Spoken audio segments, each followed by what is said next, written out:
Good morning. It is Wednesday, March 26th, 2025. And this is Jim Brayler. I think I'm restarting my daily devotional series after taking a break after retirement. And this year has been kind of an upheaval in my thinking and my religiosity, everything. Real transformation still ongoing, and I may be seeking some professional help in trying to understand that and where I'm going. But I've decided to go back to reading the UCC Daily Devotionals for you and giving my thoughts and feelings on them as they strike me. Today, the devotional is written by Quinn Caldwell, and it's named Imaginal. And Quinn bases the devotion upon a reading from 2 Corinthians 3:18. And all of us with unveiled faces see the glory of the Lord as though reflected in a mirror, are being transformed into the same image from one degree of glory to another. For this comes from the Lord, the Spirit. And then Quinn writes, "Come Easter, much will be made of butterflies. The inching, munching caterpillar transforming into the bright, soaring butterfly is just too good a resurrection metaphor for some of us to pass on. Something you may not know, once the caterpillar hangs itself up, a grand drama plays out. If the caterpillar itself can't imagine the butterfly it will become, its cells sure can.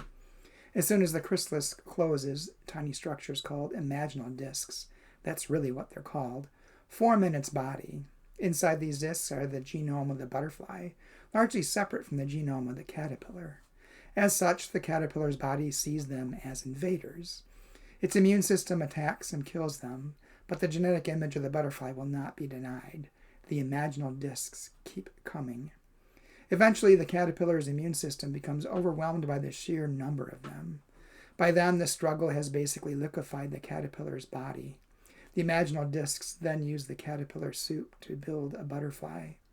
Maintaining homeostasis is often the way to go. It's usually the best way to survive.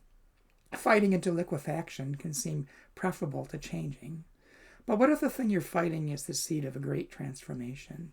What if the thing you're attacking so hard is the image of what you are always meant to become?" And then Quinn's prayer. "I may not be able to imagine my future, but I know you already have.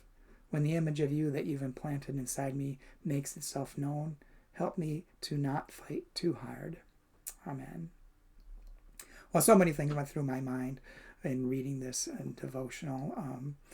One of which is the massive transformation that's occurring in the United States, not by choice and not necessarily for the good, but perhaps good can come out of it eventually as people are forced to think in a new way.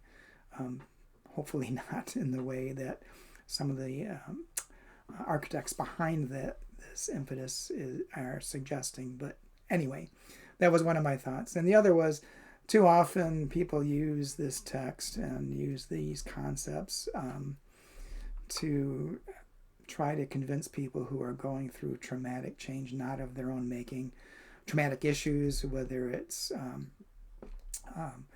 physical illness or physical challenges of some sort, mental challenges of some sort, major upheavals in their lives not created by them.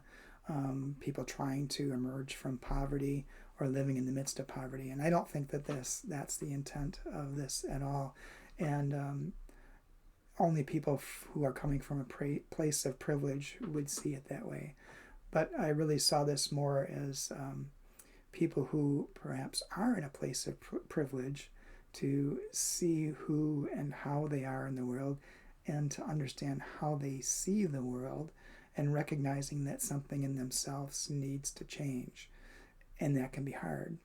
I also see elements of church transformation, churches that are still fighting to be caterpillars when they can become butterflies, and may need to go through a liquefaction phase in order to emerge as God, the Supreme Being, whatever you want to call that, really intended them to be. And that can be really hard and traumatic. And it means some elements of the caterpillar most of the elements of the caterpillar may go away, but then what emerges is something completely different and performing a completely different function in the world. And I think the same is true of human beings. I'm seeing the same in myself as I'm spending a year, have spent a year into retirement and trying to understand where I'm going and what I'm doing. I'm thinking I'm going to continue this because I think there's a great need for some positive thought and support and compassion and empathy in the world right now. And my hope is somehow me doing this every day can help others as well as help me. So that's where I am. May this bring something to your mind, and share it if you will, if you want to. I certainly don't intend this to be simply a Christian emphasis or a call to transform people into Christians, but it's a tool that I'm using to consider thinking about yourself and your position in the world and how you see the world and what change you may need to make in yourself and what support you can be to others in the world. That's my intent on doing this. So hopefully I'll keep doing it. I'll see how it goes. Keep watching. Thanks for your time.